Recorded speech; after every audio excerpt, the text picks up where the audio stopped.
Mike Gesicki is not a big complainer about getting a long-term deal, but just a little bummed out. Watch this entire video and I'm going to tell you why. Welcome back, guys. It's your boy CJR Sports, and today we'll be talking about Mike Gesicki and him not being able to come to terms with a long-term deal with the Miami Dolphins. So Dolphins tight end Mike Gesicki hoped to secure a long-term future in Miami this offseason, but he would not be able to sign a long-term extension with the team, but will play out this year's franchise tag with the Dolphins. Under the tag, he'll have a guaranteed salary of almost $11 million, which will be 10.9 after signing the tag.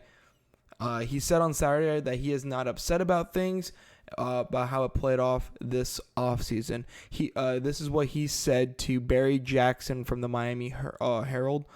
It's a business. The team will do what's best for the team, Gesicki said. You've got to go out there and perform. There's not much else to say. I'm not a big complainer about it. Make a big deal about it.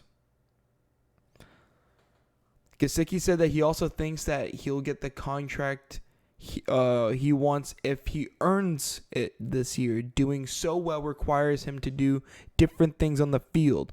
Gesicki said there is definitely a much higher emphasis on his blocking in the offseason after being installed with the new head coach Mike McDaniels, and showing that he's capable of doing a good job in that area should only make him more valuable when it comes time to resume contract talks in the near future. So, right now in the comments, let me know, do you think Mike Gesicki will be a Miami Dolphin in 2023? My answer is, drumroll, yes. I think Mike Gesicki will be a Miami Dolphin in 2023. I think they will be able to get this extension done come to the offseason. I do think he'll be franchise tagged, but I think by July 15th next year, they will have a contract ready for Mike Gesicki. I think they just want to see how this offense plays first with Mike McDaniels calling plays and figure out how he wants to utilize everyone. Mike McDaniels, since he's been calling plays for San Francisco, he hasn't had a player like Tyreek Hill.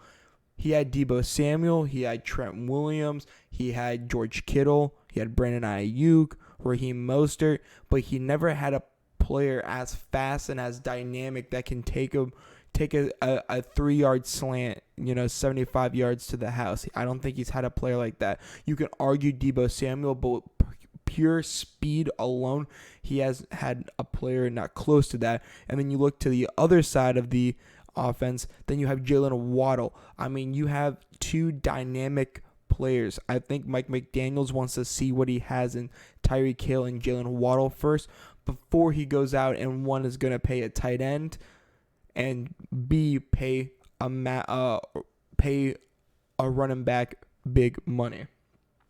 For him to be able to secure Raheem Mostert, a player that he already knows very well, that he really made Raheem Mostert who he is today, and to be able to bring him back, I mean, they truly have one of the fastest teams in the NFL history of Tyreek Hill, Jalen Waddle, and Raheem Mostert. And you can even argue Mike Gesicki because how dynamic he really can be in the passing game. And he's not wrong. If there's emphasis for him to be able to become a better blocker, that can only help him get paid, and that can only help him raise his price tag. I mean, you see what he was able to use with George Kittle. Not only was George Kittle one of the best pass-catching tight ends in the league, he's also arguably one of the best blockers as a tight end in the league. There's still that play that goes around when Ricardo Allen played for the Falcons, and when it was in the goal line and George Kittle drove him back 15 yards, slammed him on his back, and then was laughing about it.